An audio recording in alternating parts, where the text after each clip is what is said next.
Meet Ella. Like you, she's studying to become a real estate agent. And like Ella, it is important you understand the key statutory and regulatory requirements of real estate agency. To help you understand the rules surrounding real estate agency, we will take you through the 6 key milestones of a standard sale process of a fee simple property and highlight the laws that are involved in each stage. The first milestone is engaging with a vendor client. It is an offence under section 142 of the REAA to pretend to be a licensed agent. As an agent, the vendor of a property will request you to act on his or her behalf to sell the property that he or she owns. Once the contract is completed, a fiduciary obligation is owed to your client, which must follow the instructions given by the client. Before the agency contract can be signed, both parties under Rule 10.6, which is the agent must set out the commission details, expiry date of the agreement, how the property will be marketed, and any additional expenses. One of the REAA Client Care Rules 6.4 states that you cannot withhold information or mislead a client. In case study 1, Mr. Singh did not disclose to the vendors that he lent the purchaser money in order to buy the property, therefore breaching his fiduciary obligation owed to the vendors. After the agreement has been signed, you are responsible for taking the vendor's property to market.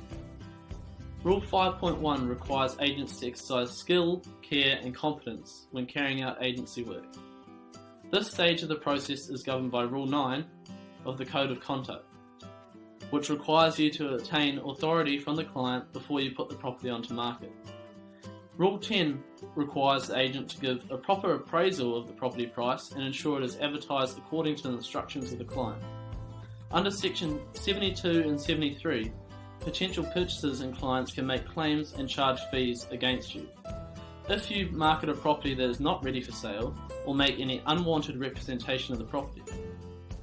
Under Section 10, agents are required to disclose all known defects about a site to the client and must not act for a client who wishes to withhold information about any hidden or underlying defects.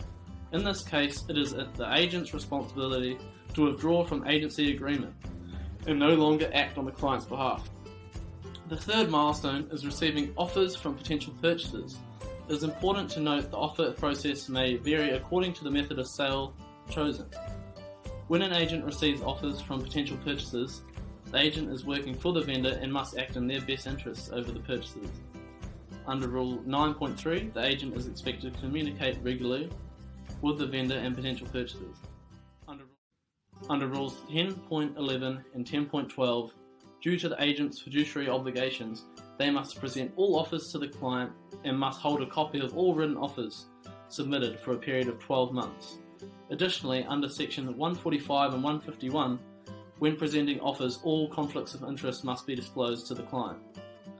In Case Study 2, Seo Young did not disclose information to the purchaser about unconsented building work which had taken place on the property.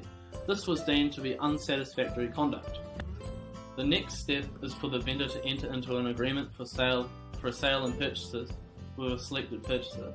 Section 24 states for disposition of land, the sale and purchase agreement needs to be recorded in writing.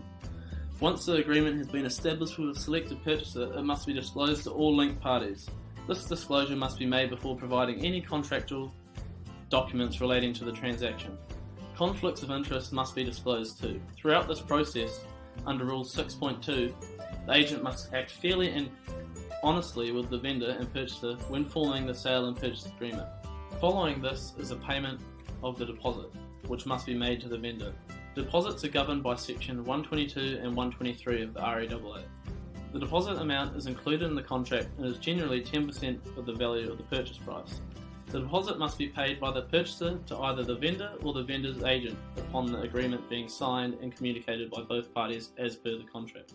If the agent acts as a stakeholder, under Section 122 and 123, any money that is received by the agent for a transaction must be held for a period of 10 days before the agent is able to release it to the entitled party, even if the contract is unconditional.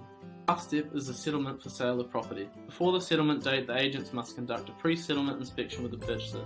The settlement date is included in the agreement, and on this date the purchaser of the property takes ownership, which is done by paying the balance owed in exchange for the legal title and ownership of the property. In most cases, the agent will have no further duties to either party unless, for example, they have acted with negligence.